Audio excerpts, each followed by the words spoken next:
आज आमे पढ़िबा सर्वनाम। एक पद परिवर्ते आमे जो पदर व्यवहार करू ताहा होची सर्वनाम।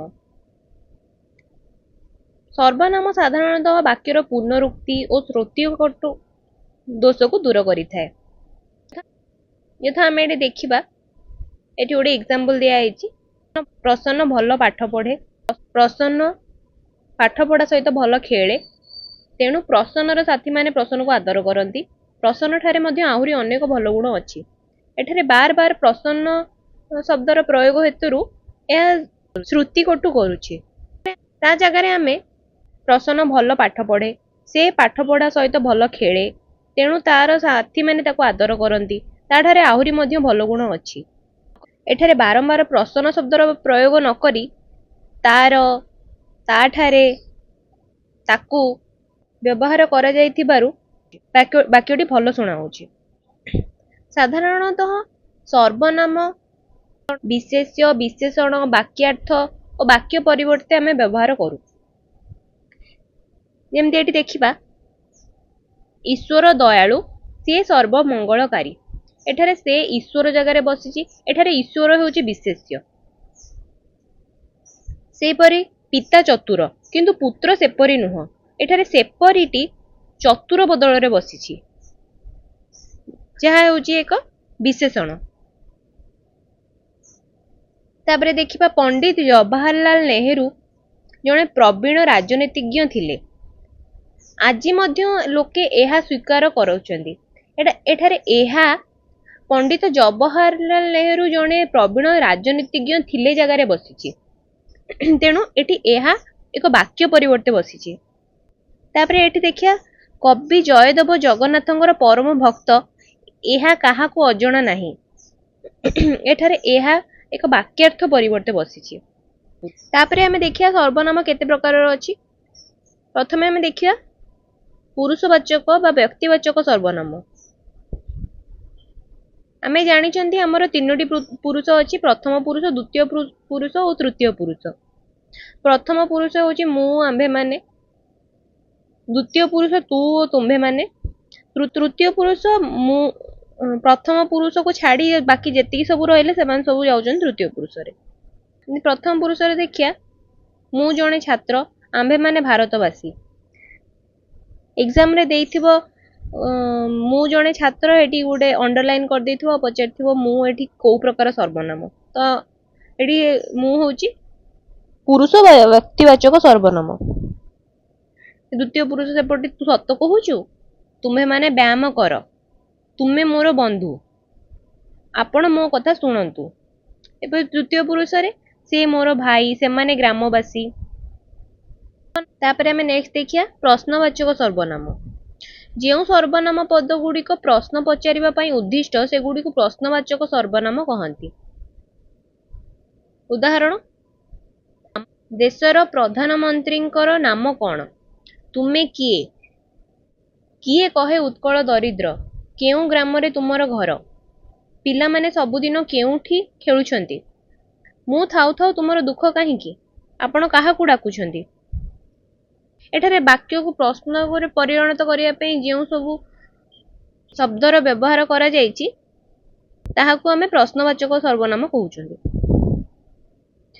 तापरे देखिया तृतीय रे निर्देशात्मक सर्वनाम। जेउ सर्वनाम पद गुड़िक वाक्य रे व्यवहृत होई विशेष्य पद मानकू निर्देश करिथांती, सेमानकू निर्देशात्मक सर्वनाम कहंती। एग्जांपल देखिया, ए लोकटी चरित्रवान। एठारे ए लोक पई बसिछि, जहा एक विशेष्य पद। एही ग्राम रे मोर जन्म, एठारे एही ग्राम पई बसिछि, जहा एक विशेष्य। से मनीष भल नुह, से एठारे एई मनीष पई बसिछि, जहा एक विशेष्य। सेही शिक्षक नमस्य। तापरे देखिया आपेक्षिक बा संबंधवाचक सर्वनाम।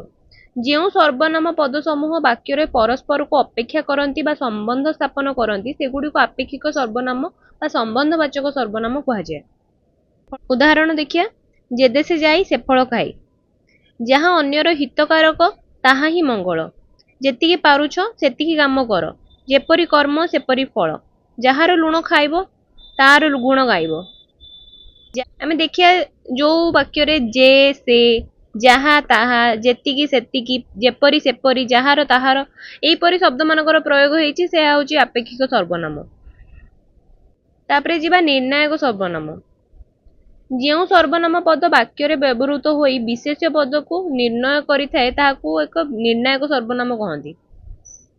ଦେଖିଆ ରାକେଶ ଦିନେଶ ଦୁଇ ଭଲ ସାଙ୍ଗ। ଉଦାହରଣ ଦେଖିବା ରାକେଶ ଓ ଦିନେଶ ଦୁଇ ସାଙ୍ଗ ଉଭୟ ଭଲ ପାଠ ପଢନ୍ତି। ଏଠାରେ ଉଭୟ ରାକେଶ ଓ ଦିନେଶଙ୍କ ପାଇଁ ୟୁଜ ହେଇଛି ଯୋଉଟା ହଉଛି ଏକ ବିଶେଷ୍ୟ। ସଂସାରରେ ଯେତେ ଲୋକ ଅଛନ୍ତି ପ୍ରତ୍ୟେକଙ୍କ ଚରିତ୍ର ସମାନ ନୁହଁ।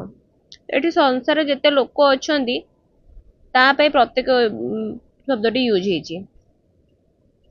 ତାପରେ ଆମେ ଦେଖିବା 6 ନମ୍ବରରେ ଆତ୍ମବାଚକ ସର୍ବନାମ। ବ୍ୟକ୍ତି ବିଶେଷ ପରିବର୍ତ୍ତେ ବ୍ୟବହୃତ ନିଜ ନିଜେ ଆପେ ଆପଣା ପ୍ରଭୃତି ସର୍ବନାମ ପଦକୁ ଆତ୍ମବାଚକ ସର୍ବନାମ କହନ୍ତି। ଉଦାହରଣ ଦେଖିବା ଆପଣା କଲା କର୍ମ ମାନ ଆଗୁ ହୋଇବ ସାବଧାନ। କିଏ ତୁମେ ଚିହ୍ନିଛ କି ନା ଆପଣଙ୍କୁ ଆପେ। ନିଜର ଦୁଷ୍କୃତି ପାଇଁ ନିଜେ ପ୍ରାୟଶ୍ଚିତ କରିବା ଦରକାର। ଏଠାରେ ଆପଣା ଆପଣକୁ ଆପେ ନିଜର ନିଜେ ଆତ୍ମବାଚକ ସର୍ବନାମ ରୂପେ ବ୍ୟବହାର କରାଯାଇଛି। ତାପରେ ଦେଖିବା ସମୁଚାୟୀ ସର୍ବନାମ ବା ସମୁଚୟ ବୋଧକ ସର୍ବନାମ। ଯେଉଁ ସର୍ବନାମ ପଦ ବିଶେଷ୍ୟ ପଦ ପରିବର୍ତ୍ତେ ବ୍ୟବହୃତ ହେବା ସହିତ ଦୁଇଟି ବାକ୍ୟକୁ ସଂଯୋଗ କରିଥାଏ ତାକୁ ସମୁଚାୟୀ ସର୍ବନାମ କୁହାଯାଏ। ଆଜି ଗୋପବନ୍ଧୁ ଆଉ ନାହାନ୍ତି ଯେ ବନ୍ୟା ସମୟରେ ଘର ଘର ବୁଲି ଲୋକଙ୍କ ଦୁଃଖ ବୁଝୁଥିଲେ। ଏମିତି ଲୋକ ନାହିଁ ଯେ ଜୀବନରେ ଥରକ ପାଇଁ ମିଛ କହି ନାହିଁ। ବିଶେଷ୍ୟ ପଦରେ ବିଭକ୍ତି ଯୁକ୍ତ ହେଲେ ତାର ଆକୃତିର ପରିବର୍ତ୍ତନ ଘଟେ ନାହିଁ, କିନ୍ତୁ ସର୍ବନାମ ପଦରେ ବିଭକ୍ତି ଯୁକ୍ତ ହେଲେ ତାର ଆକୃତିର ପରିବର୍ତ୍ତନ ଘଟେ। ବାଳକ ଶବ୍ଦ ବାଳକଟି, ବାଳକକୁ, ବାଳକ ଦ୍ୱାରା, ବାଳକ ଠାରୁ, ବାଳକର, ବାଳକ ଠାରେ ଏଟା ହେଲା ପ୍ରଥମା, ବାଳକକୁ ଦ୍ୱିତୀୟା, ବାଳକ ଦ୍ୱାରା ତୃତୀୟା, ବାଳକ ଠାରୁ ପଞ୍ଚମୀ, ବାଳକର ଷଷ୍ଠୀ, ବାଳକ ଠାରେ ସପ୍ତମୀ। କିନ୍ତୁ ସର୍ବନାମ ପଦ ମୋତେ, ମୋ ଦ୍ୱାରା, ମୋ ଠାରୁ, ମୋର, ମୋ ଠାରେ, ସେପରି ତୁ ପାଇଁ ତତେ, ତୋ ଦ୍ୱାରା, ତୋ ଠାରୁ, ତୋର, ତୋ ଠାରେ।